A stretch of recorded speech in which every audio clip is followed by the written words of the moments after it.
पत्थर की मूर्ति बना शोधार्थी। 54 पत्थर की मूर्ति बना शोधार्थी।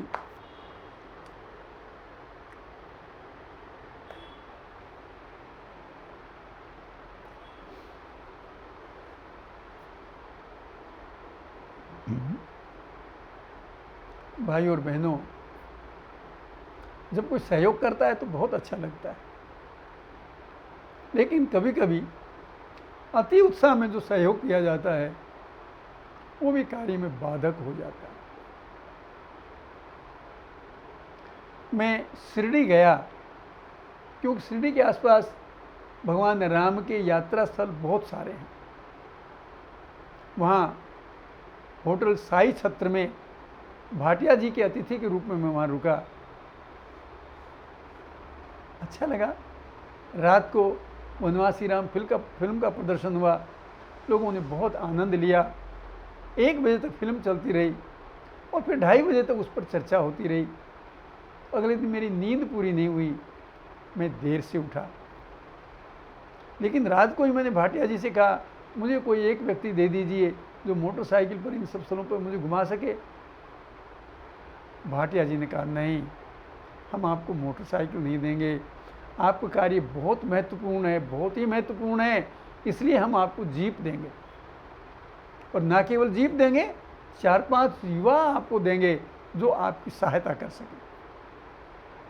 वो मैं प्रसन्न हो गया कि आज इतने सारे लोगों का सहयोग और जीप में मैं जगह जगह जाके जाऊँ। लेकिन जब वो जीप भाटिया जी की आई तो उसमें 6-7 कमांडो नुमा जवान थे। वो सारे जवान वहाँ फूलों के और प्रसाद के और सामान के, घर के सामान के, पूजा के, वो दुकानदार थे और रोजाना 1500 रुपये कमाने वाले थे। वो अपनी दुकान बंद करके मेरी सहायता के लिए इसलिए आए कि वो भी शोध कार्य में सहायता करना चाहते थे। वो भाटिया जी के भक्त थे। जब भाटिया जी ने बताया कि राम काज है, वो सारे लोग अपनी अपनी दुकानें बंद करके आ गए। मैंने उनसे पूछा तो पता चला उनमें 10वीं पास से अधिक कोई नहीं था, लेकिन उनके मन में भी थी, चाहे हमारी शिक्षा नहीं, लेकिन आज हम शोध कार्य में सहायक बनेंगे। अति उत्साह। मेरे से कहा जवानों ने कि आपको कुछ नहीं करना, आपको केवल बैठे रहना है। सारी माहिती, मराठी में जानकारी को माहिती कहते हैं, सारी माहिती हम आपको ला कर देंगे। मैं खुश हो गया। तय हुआ, एक गाड़ी चला रहा है, 4-5 बैठे हैं और एक को मेरा व्यक्तिगत सहायक, मेरा एक तरह से बॉडीगार्ड की तरह से तैनात किया गया। वो लंबे ठाड़े तगड़े जवान। मैंने कहा उस गांव में चलें। जब उस गांव में गए तो जैसे ही जीप झटके से दंदनाती रुकी और उसमें से कमांडो नुमा 4 जवान बाहर निकले तो गांव में हड़कंप मच गया कि आज क्या हो गया, ये लोग कौन है, क्यों आए। उतरते ही एक जवान ने की, गांव वालों, माहिती चाहिए। पड़ोस में ही एक पंचायत घर था जहां कोई सरकारी अधिकारी आए थे और गांव की जमीन संबंधी कोई पंचायत चल रही थी। लेकिन जैसे ही गए वो पंचायत के आधे लोग तो उठ के आ गए कि भाई कोई बहुत बड़ा आदमी आया है जिसके साथ बॉडीगार्ड और कमांडो हैं। एक वृद्ध ने आकर पूछा, क्या माहिती चाहिए? तो उस जवान ने मेरे पास उस वृद्ध को नहीं आने दिया, बोला माहिती चाहिए, राम यहाँ कब आए थे? उन जवानों में तो प्रश्नों की होड़ लगी थी। एक ने कहा राम कब आए थे, दूसरे ने पूछा कहाँ से आए थे, तीसरे ने पूछा कब आए थे, चौथे ने पूछा, चौथा रह गया, बोला ये बताओ यहाँ से कहाँ गए? अब बूढ़े आदमी ने कहा, देखो जी, हमें राम के बारे में कुछ नहीं पता है, हम नहीं जानते कौन राम कब आए। बोले माहिती तो इसी गांव से मिलेगी, बताओ। अब बूढ़ा आदमी भयभीत हो गया कि ये कौन है जो इस तरह धमका के बात कर रहे हैं। तब मैंने उनसे शांत रहने का इशारा किया और मैंने बूढ़े आदमी को इशारा करके अपने पास बुलाया और कौन हो? लेकिन वो युवा फिर बीच में आ गया जो मेरा बॉडीगार्ड था। बोले साहब से बात नहीं करोगे, पहले मेरे से बात करो। कौन है साहब? साहब दिल्ली से आया है।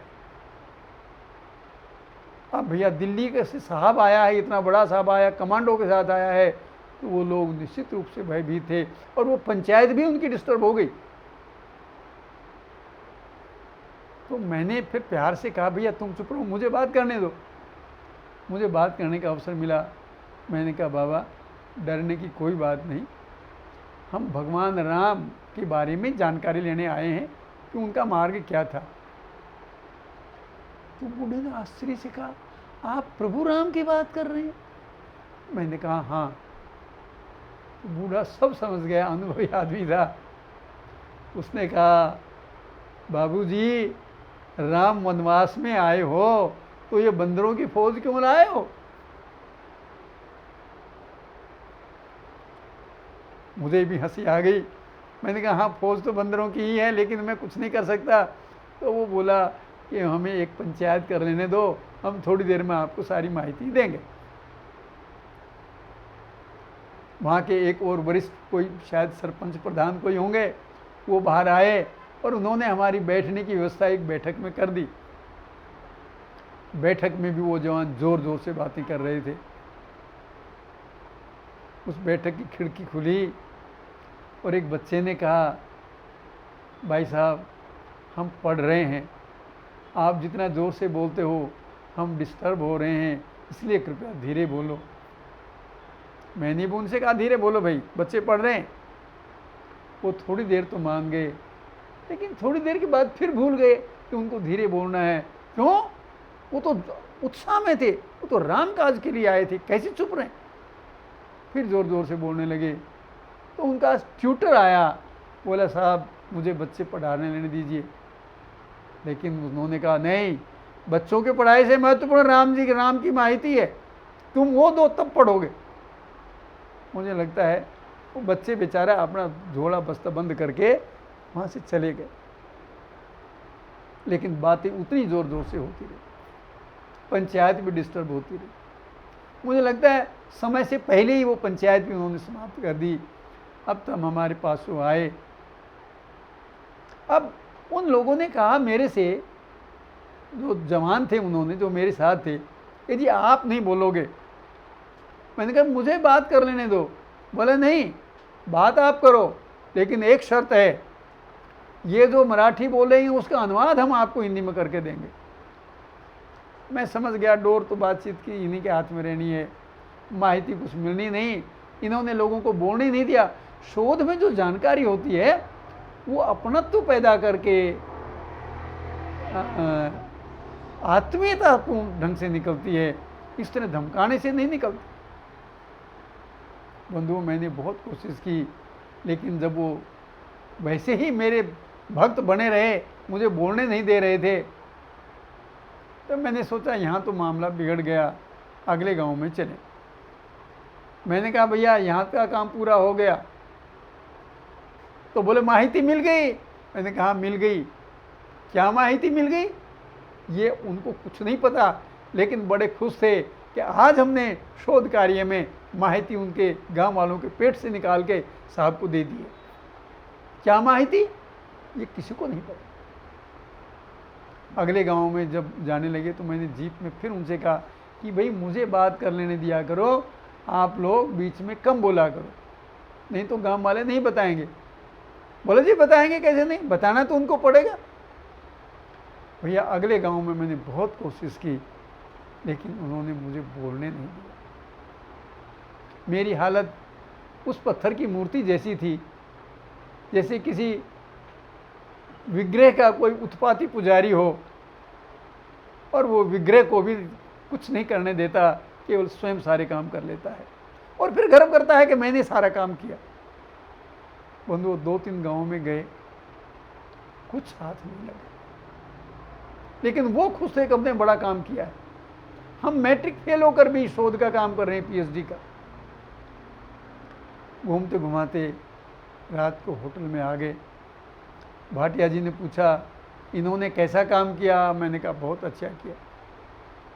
रात को सारे लोगों ने आके पैर छुए, आशीर्वाद लिया और मेरे से बार बार हर एक ने पूछा क्यों जी माहिती तो मिल गई? हाँ माहिती मिल गई, हमने बहुत अच्छा काम किया। हाँ भाई तुमने बहुत अच्छा काम किया।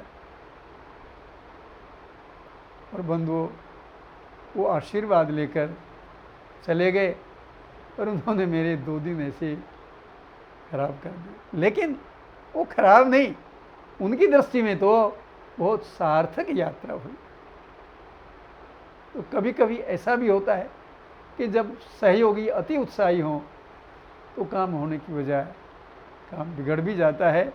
लेकिन शोध में इस तरह की घटनाएं तो होती रहती हैं, इसमें निराश होने की कोई बात नहीं। जय श्री राम।